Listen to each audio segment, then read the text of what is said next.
Welcome to the Bowden Blitz SEC edition. I'm Joe Lisi, joined by former National Coach of the Year, Terry Bowden. Coach, SEC has huge games on tap for week number 10, but we take a look back at week number 9. There was dynamic performances across the conference. We'll start in College Station. LSU held a 17-7 first-half lead against Texas A&M as a 2.5-point underdog against the Aggies, but a tale of two halves. Texas A&M comes out of the half and dominates the matchup 38-23. The freshman phenom Marcel Reed rushes for 3 touchdowns on the ground, completes 2 of 2 for 70 yards en route to the double-digit win. Unbelievable by Mike Elko and Texas A&M getting that victory over LSU last Saturday night.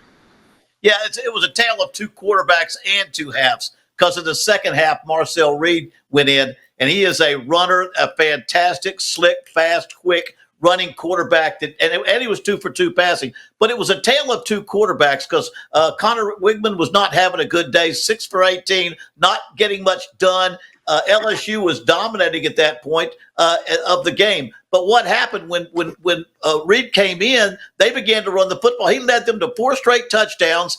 And then 50 throws by the quarterback for LSU. He had 50 throws, Nussmeier. And what's interesting, Joe, is that when they played, the last great defense they played was Ole Miss. And though they won the game at the end, they couldn't run for 100 yards. They did not get 100, and they threw it 50 times and 2 interceptions. This game, they did not run for 100. They threw it 50 times. He threw 3 interceptions.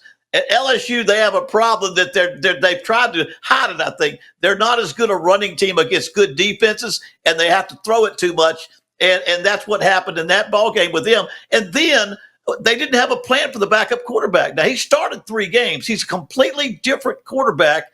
And I'm wondering, coaches, what were y'all doing? You needed to have a plan for the pocket thrower, but you must have a plan for that running quarterback. It looks to me like they had no plan for the backup quarterback. And somewhere in the spring or in preseason, they didn't get that running game established like they should.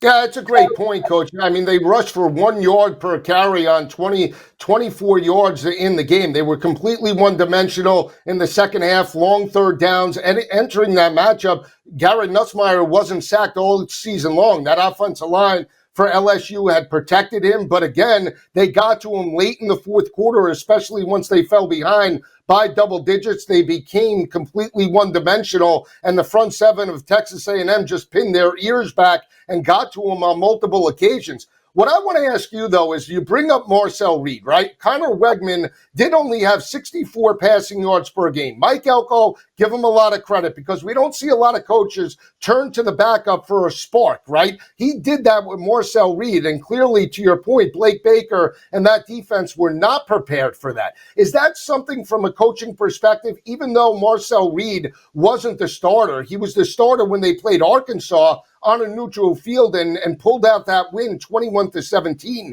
Shouldn't the defense been at least somewhat prepared? And would Blake Baker be responsible for that? Or is that on head coach Brian Kelly? Well, I mean, Coach Kelly should have identified with by watching the video as a head coach. I would watch all offense and all defense, and I would say, by the way, you better get ready for this or you better get ready for that. And I would have said right off the bat, we better have 2 parts of our practice where you work on the brought back passer, but you better be ready for that other fella because he comes in there and he can run that football. The question now becomes, is there a controversy at quarterback for Texas A&M? I don't think there has to be. I do think they ought to start Marcel as a quarterback. Right. To make sure they've got a relief pitcher, a relief quarterback sitting in the bullpen, ready to go, and make it both feel like they're important. Because that brings up a good point that I mentioned earlier. When a defense has to play 2 game plans for 2 different style quarterbacks, that takes away from one plan to give to the other plan. Not a bad situation to be in at Texas A&M. Even better in Texas, where they got 2 quarterbacks who mostly have the same style. These are 2 completely style quarterbacks. You can kind of have 2 offenses any game you go into.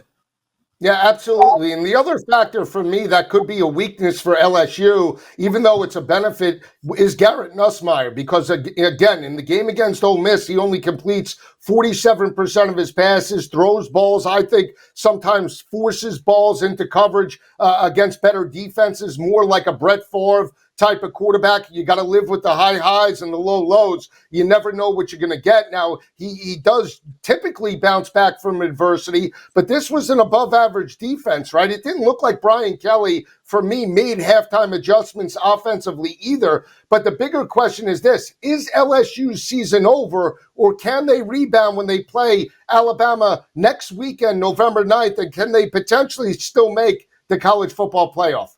Well, I mean, they've got it now. They have to beat Alabama, and they have to win out. We know that. And then the cards are going to have to fall because there's a lot of teams that are right around there with 1 or 2 losses in the SEC. But again, I think for LSU, they made the mistakes, and too much blame is being put on Nussmeier. I think Brian Kelly, in his post-game comments, said, when we throw it 50 times and we can't run the football, they're going to come after the quarterback. And they get a feel for how he throws. In the second half, they get interceptions. He said, we made mistakes because we couldn't run the ball. And then when you couldn't run the ball, you couldn't protect it because you're throwing too much. So that's the point I was trying to make against Ole Miss and against A&M is LSU got into a situation where against a good defense, they don't run it well enough. And you put Nussmeier in a bad position where he's throwing way too many passes, and you can't win being one-dimensional. Let me say this: Texas A&M has now got to throw the ball a little more because they got a wingman that doesn't run but can throw, and Marcel Reed has not thrown that much. They've got to make sure they don't get away from the passing game to help their running game.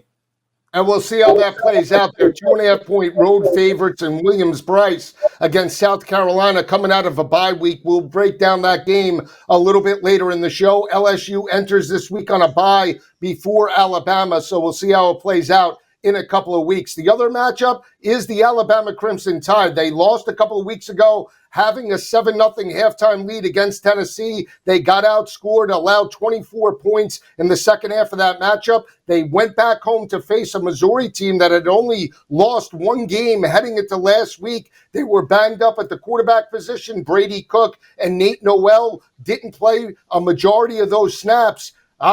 Alabama dominates from start to finish, Coach. They win 34-0. They rush for 270 yards against the Missouri Tigers, a dominating offense and defensive effort. It looks like Alabama heading into the bye week in just the right fashion, dominating an SEC opponent. Well, there are a few things. Remember last week we said if Cook didn't play or Nate Noel didn't play, that they're not going to stay close. They're not going to stay close because that's a huge part of their football team. And they tried to play a little bit, and he was out. And they couldn't keep up. But Alabama did two things. One, they cut their penalties down. They had a reasonable amount of penalties, and they had no turnovers. I mean, it's the undisciplined Alabama that wasn't very good. But you know what? Alabama still has the top talent in the country. They're in that Georgia, Ohio State, Texas, Oregon talent level. They've still got it, and they've got one of the premier quarterbacks. So if they'll do what they did against Missouri, eliminate the turnovers, eliminate the ridiculous amount of penalties, they can play with anybody. And I think when we saw them just totally destroy Missouri, we saw what they can do. Yeah, and the biggest takeaway for me was the defensive side of the ball, holding Missouri to 3 of 13 in terms of third down conversions, forcing 3 interceptions against backup quarterback Drew Pine, even though Brady Cook did play limited, 7 of 12 for only 30 yards. Marcus Carroll and the rushing attack were inconsistent for Missouri. And again, we've seen Alabama this season, Coach, struggle at home. They struggled against USF. They struggled against South Carolina, struggled in the second half against Georgia to dominate and shut out Missouri. That's a dominant effort heading into the bye week. When Coach and I return, we'll dive into the SEC action for week number 10, coming right back on the Bowden Blitz. Keep it where it is.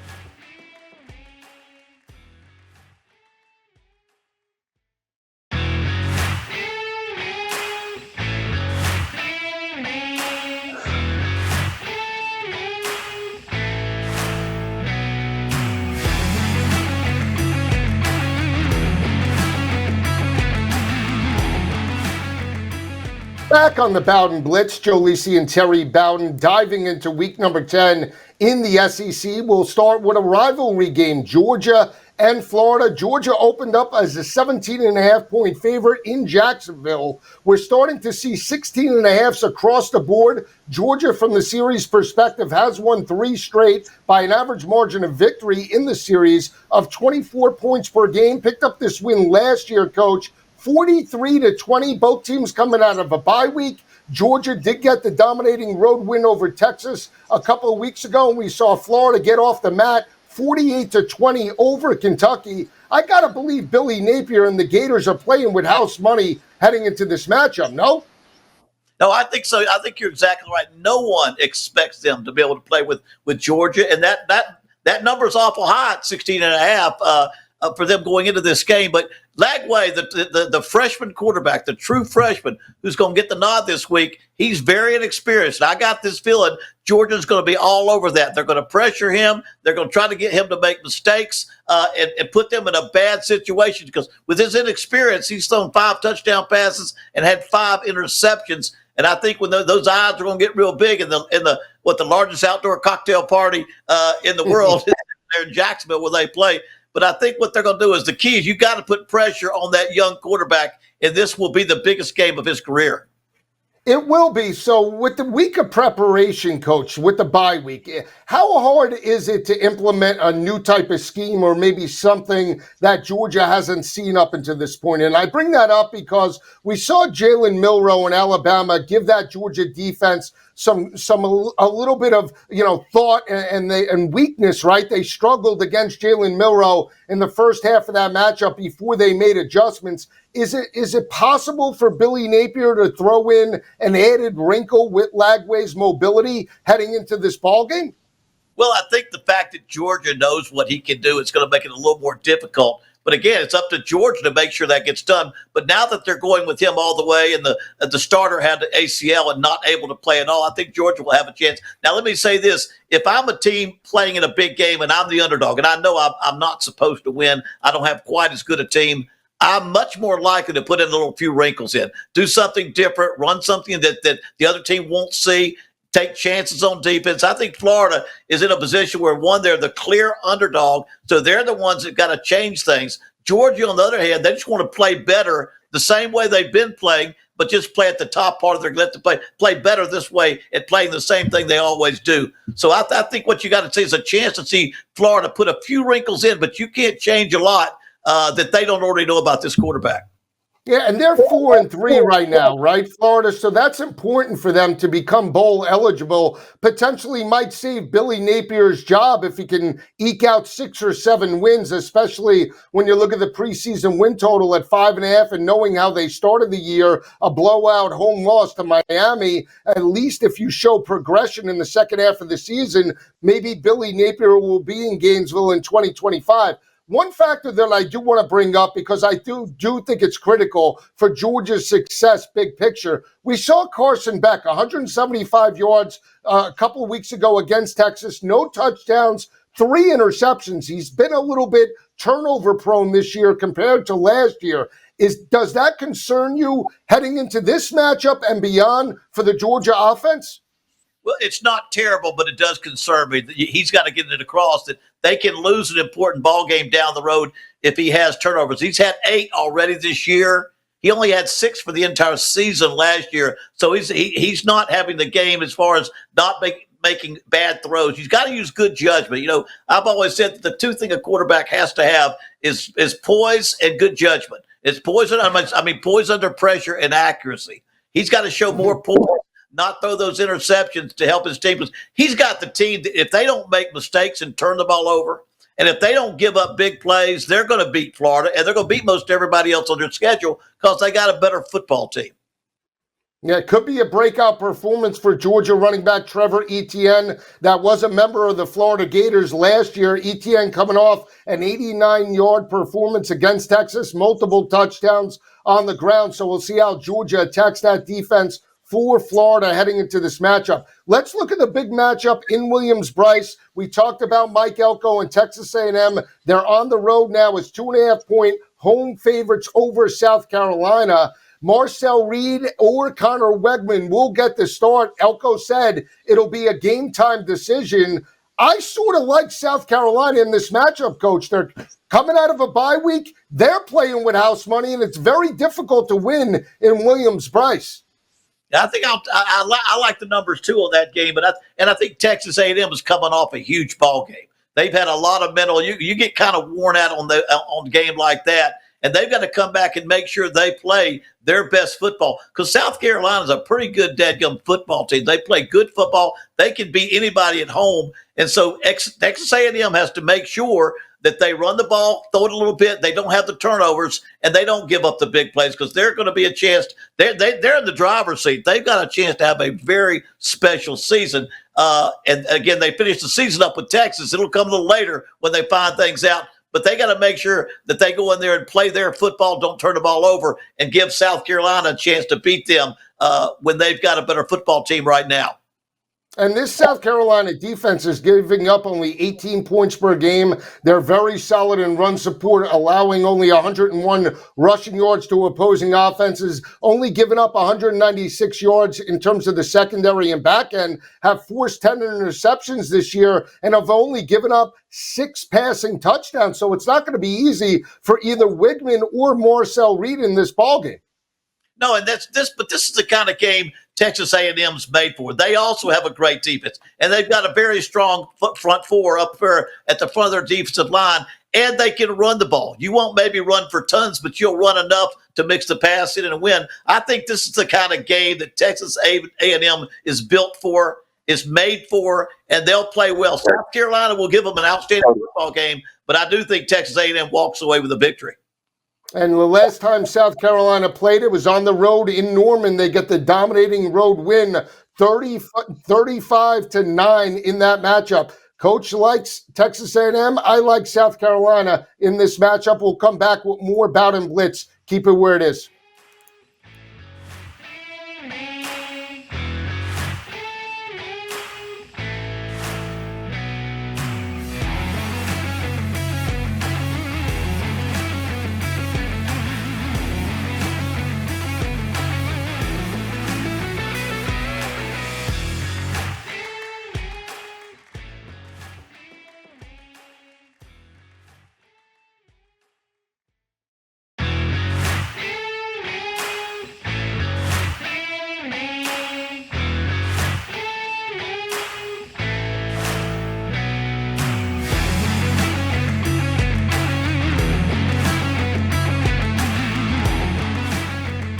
Back on the Bowden Blitz, Joe Lisi, Terry Bowden breaking down SEC football week number 10. Coach, one of the most intriguing matchups takes place at noon in Fayetteville. We got Ole Miss on the road, now as 7.5-point road favorites taking on Talon Green and the Arkansas Razorbacks. We saw Arkansas put up 58 points last week in Starkville. They win that matchup 58-25 over the Bulldogs. We saw Ole Miss struggle a little bit in the first half with Oklahoma. They pulled away in the second half to win that ball game 26-14 last year in Oxford. Ole Miss did get the victory 27-20. Coach, how do you see this game playing out on Saturday afternoon?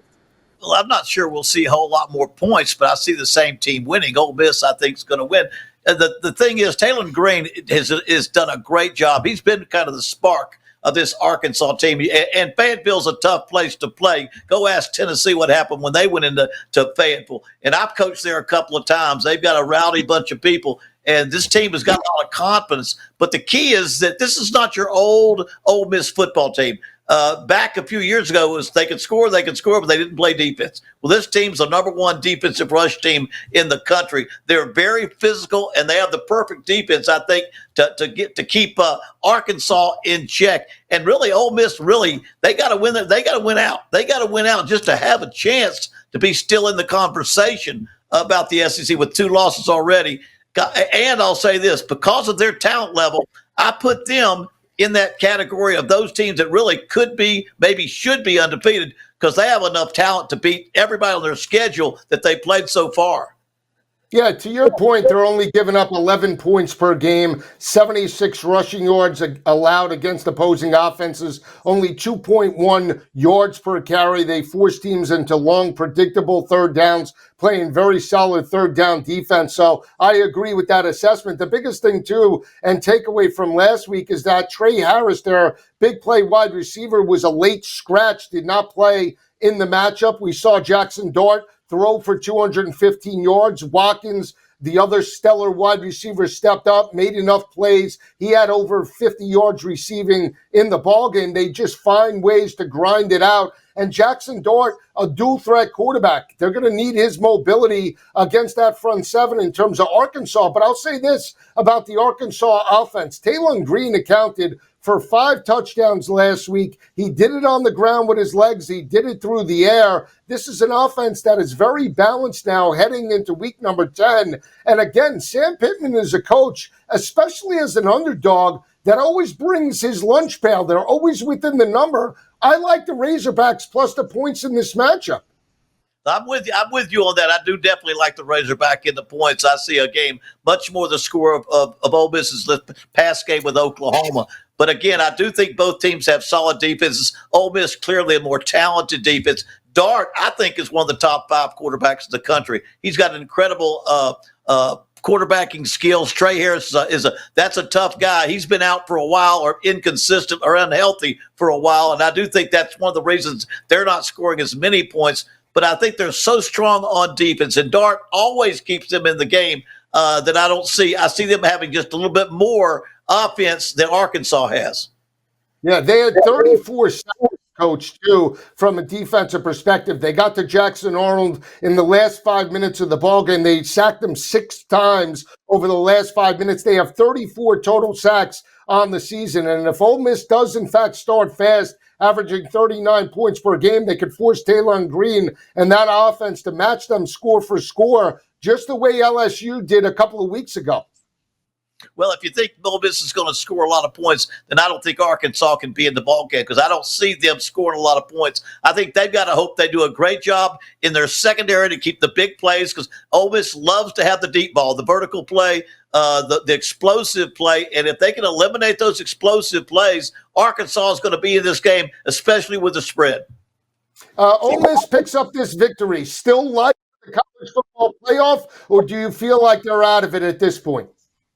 Now, I think you can probably talk your fans into thinking you're still there. It's going to be tough. Again, it's going to be tough for them to get into it with the teams that I see playing so well. With the Texas A&M, they've got to knock off Texas A&M for a head-to-head. You still got Georgia out there with 1 loss, Texas with 1 loss. You've got to. It's going to be kind of anybody with 2 losses. I'm not so sure they wouldn't take Texas A&M with 2 losses unless it's to Ole Miss. So I think there's enough chance for them to make it, for their fans to be in the discussion and their team to be in discussion. We'll see you next week on the Bowden Blitz. Have a great week, everyone.